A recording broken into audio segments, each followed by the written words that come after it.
So hello friends. तो आज हम लोग इस लेक्चर में पढ़ेंगे nature of light. Light comprises dual nature, wave nature and particle nature. Wave nature ना कह के हम लोग इलेक्ट्रोमैग्नेटिक वेव नेचर कहें, क्योंकि हम लोग का जो प्रोपेगेशन होता है उसके हिसाबन केवल वेव कहना ठीक नहीं होगा।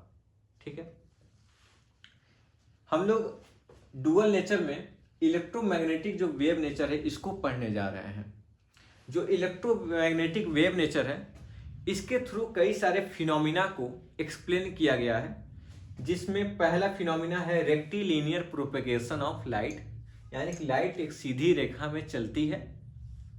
दूसरा हम लोग पढ़ेंगे रिफ्लेक्शन ऑफ लाइट, यानी कि लाइट का एक मीडियम से आना और उसी मीडियम में वापस चले जाना, रिफ्लेक्शन ऑफ लाइट। ठीक है, हम लोग उसी में रेट्रो रिफ्लेक्शन भी पढ़ेंगे। फिर आएगा रिफ्रैक्शन ऑफ लाइट, जिसमें एक मीडियम से लाइट आएगी और दूसरे मीडियम में जाएगी, उसमें हम लोग रिफ्रैक्शन ऑफ लाइट। फिर हम लोग पढ़ेंगे इंटरफेरेंस, फिर पढ़ेंगे डिफ्रैक्शन एंड पोलराइजेशन। तो हम लोग पहला नेचर पढ़ते हैं, रेक्टिलिनियर प्रोपेगेशन ऑफ लाइट। इस चार्ट को आप लोग ऐसे ही याद कर लीजिए, क्योंकि हम लोग को ऐसे सिंगल ऐसे बारी बारी से इसी को पढ़ना है। ठीक है, बहुत इंपॉर्टेंट है ये। हमको ये सारी चीजें को अगर कवर कर लेंगे तो हमारा सेमेस्टर में काफी इजी हो जाएगा। इलेक्ट्रोमैग्नेटिक वेव नेचर में हम लोग को 6 टॉपिक को कवर करना है। उसमें से जो 3 टॉपिक हैं, rectilinear propagation of light, reflection and refraction, ये बेसिकली ज्योमेट्रिकल ऑप्टिक्स के पोर्शन में आते हैं। उसके बाद के जो हमने 3 देखे थे अभी को, इंटरफेरेंस, डिफ्रैक्शन एंड पोलराइजेशन, वो हमारा वेव ऑप्टिक्स में आता है। ठीक है तो ये पूरा इलेक्ट्रोमैग्नेटिक वेव का ही एक नेचर में आता है, फिनोमिना एक्सप्लेन किया गया है जो। तो पहला देखते हैं रेक्टिलिनियर प्रोपेगेशन ऑफ लाइट। इसका सिंपल सा कहने का ये मतलब है, लाइट जो होती है वो स्ट्रेट लाइन में आगे बढ़ती है, इसी को हम लोग कहते हैं रेक्टिलिनियर प्रोपेगेशन ऑफ लाइट। ठीक है, मान लीजिए अगर एक सोर्स एक ये है, दूसरा पॉइंट सोर्स बी, तो लाइट क्या होगी, एक सीधी रेखा में आगे बढ़ेगी। Means light travel in straight line unless it's reflected or medium is changed। क्या कह रहे हैं, लाइट एक सीधी रेखा में चलती है, या तो मीडियम चेंज हो जाए या फिर रिफ्लेक्शन हो जाए, तभी इसके पाथ में कोई डेविएशन आएगा, अदरवाइज ये स्ट्रेट लाइन में चलती है। ठीक है, जैसे मान लीजिए अगर यहाँ पे कोई एक ऑब्जेक्ट है, ठीक, लाइट सोर्स यहाँ से आ रही है, इस ऑब्जेक्ट पे पड़ रही है, कोई ओपेक ठीक है ना, ओपेक, ये क्या है हमारा लाइट सोर्स।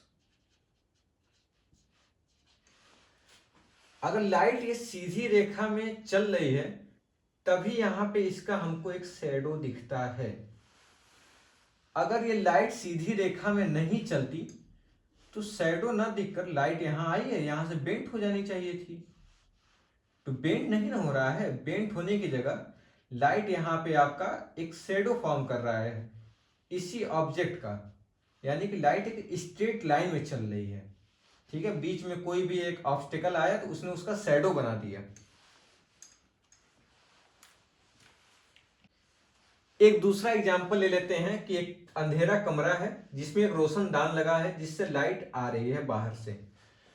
तो जब इस अपर्चर से, इस होल से लाइट जब आएगी तो ये क्या करेगा, आपको एक तो दिखाई देगा कि स्ट्रेट लाइन में लाइट चल रही है, और दूसरा क्या होगा कि उससे बड़ा जो आपका रोशनदान है या फिर जो होल है, उस होल से बड़ा कहीं पे भी फर्श पे या दीवार पे एक ब्राइट फ्रिंज बनाएगा। ठीक है, ये भी क्या फिनोमिना शो कर रहा है कि लाइट एक सीधी रेखा में चल रही है। वो कैसे ये साइज बड़ी बना रहा है या फिर यहाँ से कैसे लाइट आ रही है, ये सारी चीज़ें भी हम लोग पढ़ेंगे जब हम लोग डिफ्रैक्शन वगैरह पढ़ेंगे, इंटरफेरेंस पढ़ेंगे, वो सारी चीज़ें भी। अभी हम ये देख रहे हैं कि लाइट एक रेक्टिलिनियर प्रोपेगेशन होता है लाइट में। ठीक है,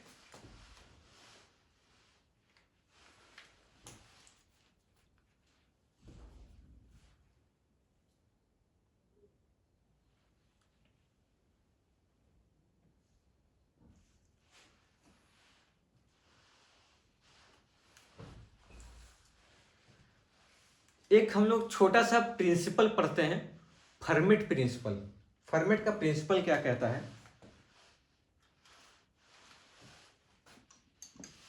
फर्मेट प्रिंसिपल क्या कहता है? बिटवीन 2 पॉइंट्स लाइट travels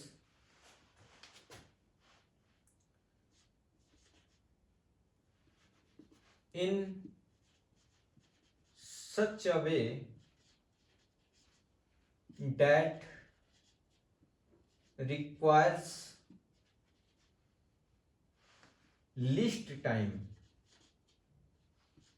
ये कितना बढ़िया प्रिंसिपल है। उन्होंने कहा कि 2 पॉइंट अगर हैं, उन 2 पॉइंट में अगर लाइट एक पॉइंट से दूसरे पॉइंट तक जा रही है तो सबसे कम से कम जो टाइम लगेगा उस रास्ते से जाएगी। कैसे? मान लीजिए अगर एक पॉइंट यहां पे ए है, दूसरा पॉइंट यहां पे बी है। अब लाइट को ए से बी की तरफ जाना है तो फर्मेट ने क्या कहा, अगर 2 पॉइंट सोर्स हैं ए और बी, और हम यहाँ पे अगर एक नीचे फुल्ली पॉलिश्ड एक मिरर रख दें तो ए से बी जाने में जिसमें सबसे ज़्यादा कम समय लगेगा उस रास्ते को ये चूज करेगा। ठीक है, तो ए से बी ये डायरेक्टली चला जाएगा क्योंकि यहाँ से रिफ्लेक्ट होकर जाएगा तो टाइम ज़्यादा लगेगा। सेम ऐसे ही हम दूसरा एक एग्जाम्पल लेते हैं। एक पॉइंट सोर्स ए हो गया, ये हो गया पॉइंट सोर्स बी, नीचे वैसे ही हम एक पॉलिश सरफेस रखे, लेकिन इसमें हमने क्या किया, ए और बी के बीच में कुछ ट्रांसलूसेंट ऑब्स्टेकल रख दिए। ट्रांसलूसेंट मतलब पूरा ओपेक भी नहीं है, फुली ट्रांसपेरेंट भी नहीं है। अब लाइट जो रास्ता चूज करेगी जिसमें सबसे कम टाइम लगे, तो लाइट के लिए अगर लगा कि अगर मैं रिफ्लेक्ट करके जाऊं तो ज़्यादा समय नहीं लगेगा, तो इस रास्ते को चूज करेगा लाइट, न कि इस रास्ते को। ठीक है, तो जिसमें टाइम सबसे कम लगेगा उस रास्ते को लाइट चूज करेगा, चाहे वो रिफ्लेक्शन वाला हो चाहे वो एक सीधा रास्ता हो। इलेक्ट्रोमैग्नेटिक वेव नेचर का दूसरा टॉपिक है हमारा रिफ्लेक्शन। पहला हमारा हो गया रेक्टिलिनियर प्रोपेगेशन। अब हम लोग पढ़ेंगे रिफ्लेक्शन।